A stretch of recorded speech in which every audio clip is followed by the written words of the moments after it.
¿Cómo andan? Hola, Muy bien, muy bien. Bueno, Laura, los decíamos antes de la tanda, encuesta de Cifra, y los uruguayos cambiamos un poco la opinión en estos últimos meses de la situación económica, ¿no?, de nuestro país. Está habiendo un deterioro de las expectativas de los consumidores. ¿Y por qué nos importa esto? Porque cada vez que se produce un deterioro de la confianza del consumidor, termina repercutiendo en la economía, haciéndola crecer menos. Entonces, nos hace abrir los ganchos, abrir los ojos. Esta semana Cifra dio a conocer una encuesta en la que muestra qué opinaban de la economía en febrero antes de que asumiera el nuevo presidente y qué opinan ahora. Tenemos las gráficas para que ustedes comparen y las hicimos con forma de semáforo. Van a ver en rojo los que en febrero opinaban que la situación de la economía era mala o muy mala, era solo 17%, el 28% decía que no sabía y el 55% decía es buena o muy buena. Fíjense cómo cambió esto rumbo a septiembre.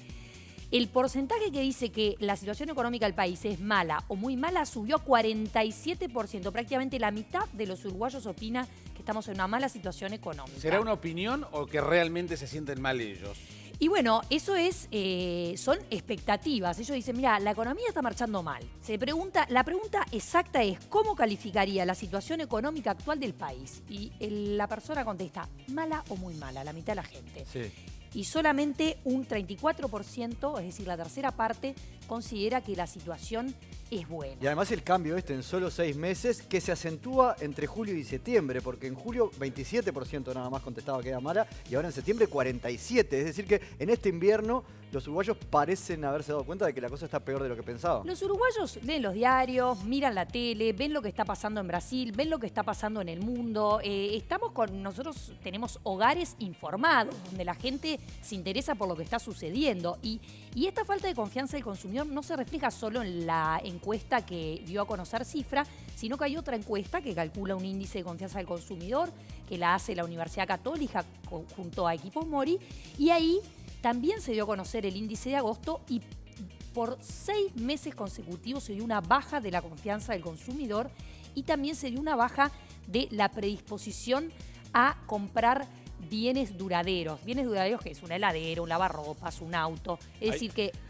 Ahí influye mucho el tipo de cambio, ¿no? Que es una variable que la gente sí mira la pizarra y lo percibe automáticamente, más allá de otras cosas en las cuales hay que de repente hilar un poco más fino. Pero claro, los mensajes del gobierno han sido de austeridad, de cautela. Se empezó a ver el deterioro más fuerte en Brasil y eso obviamente la gente lo empezó a percibir. Claro, Laura, la y suba esto del dólar ahora, influye. ¿cómo cambia, no? Digo, la cabeza del uruguayo que cierra el bolsillo, decías, bueno, repercute en la economía. Y en los meses que vienen, además, que tienen que ver con la temporada de verano, 12 de octubre, que siempre sea que el fin de semana que la gente sale a alquilar. Bueno, esto impacta de manera totalmente directa. Las expectativas de los consumidores y la confianza de los consumidores se miden en todas partes del mundo, no en vano. Se miden porque hay un montón de teoría económica escrita sobre cómo las expectativas de los agentes terminan repercutiendo en la economía real. Hay premios Nobel de economía que han estudiado esto. Entonces, ¿qué pasa? Se hacen unos modelos para estimar cómo puede impactar en la economía y lo que se toma en cuenta, y lo podemos ver reflejado en cómo actuamos cada uno de nosotros.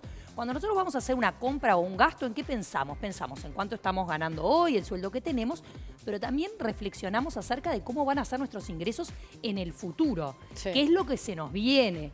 Y ahí es cuando la expectativa de que la economía no está bien empieza a influir. Entonces, imaginemos una familia, por ejemplo, que estaba proyectando hacer una reforma en el living de su casa, que iban a contratar a un constructor para que los ayudara, un albañil, y posterga, ¿no? Porque dice, che, la situación está más o menos, no nos metamos este año en este gasto. Después tenemos otra familia que estaba por cambiar el auto.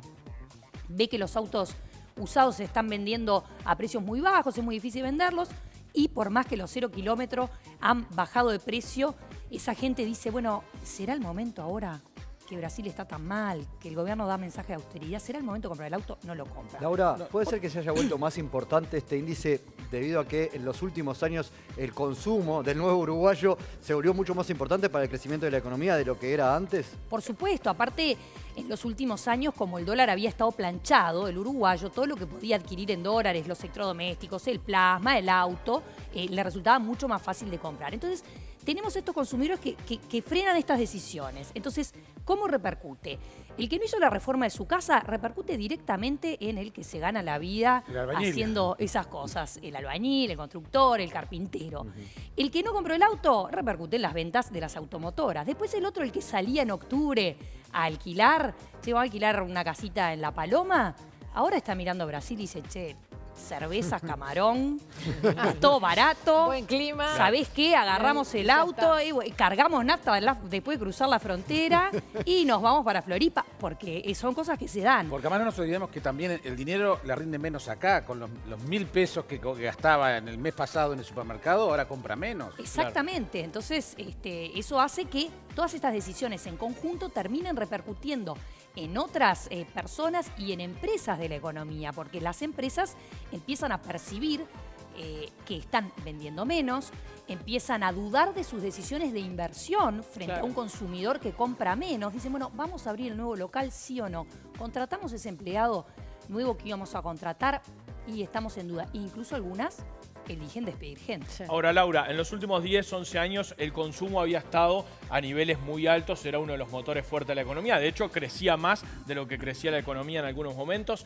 En el último trimestre del cual hay datos, ya se vio que se resintió, ¿no? Es esperable que el consumo entonces continúe cayendo en las próximas mediciones de actividad. Sin duda, ya cuando el consumidor pierde la confianza y empieza a mostrar cautela, de manera inmediata retrae su consumo. El consumidor es inteligente, es racional y dice, acá hay menos plata, se puede venir una situación más crítica, guardo en el bolsillito y a gastar menos. Bien, bueno, ahora una duda, ¿no? Porque el uruguayo dice, no es el momento de cambiar el auto, no es el momento de... ¿Es ahora peor y es mejor aguantar o puede ser peor? Bueno, en realidad la economía ahora se está frenando y está empezando a aterrizar. Probablemente nosotros todavía hubo estancamiento en el segundo trimestre, pero en el primer trimestre se creció. Es decir, la situación económica puede empeorar de acá en más. Lo que no quiere decir que, andá y patinate la plata ahora porque Claro. después vas a estar peor. A mí me parece que un consumidor cauteloso es un consumidor centrado, correcto, que ha vivido distintas crisis, que ha visto que tiene que, por ejemplo, endeudarse en la moneda en que gana su sueldo, que presta más atención a lo que está pasando. Entonces yo no me parece que esté mal que Es más esté sano, claro. Claro, actuando no, pero con viste que algunos cautela. te dicen, bueno, no Claro. es el momento, pero capaz que después es peor, entonces Claro. lo hago igual. Sí, o la culpa es de que dejamos de gastar y entonces la profecía autocumplida. Sí, la profecía Sí. Y bueno, Eso. el círculo de las expectativas y cómo impactan en la economía, cómo se vuelven a generar malas expectativas de nuevo, es absolutamente inevitable. Pero bueno, por eso es que se miden mes a mes y que podemos hacer este seguimiento. Bien, Laura, muchísimas gracias. Gracias a ustedes. Nos vemos la próxima. Esperemos que con mejores noticias.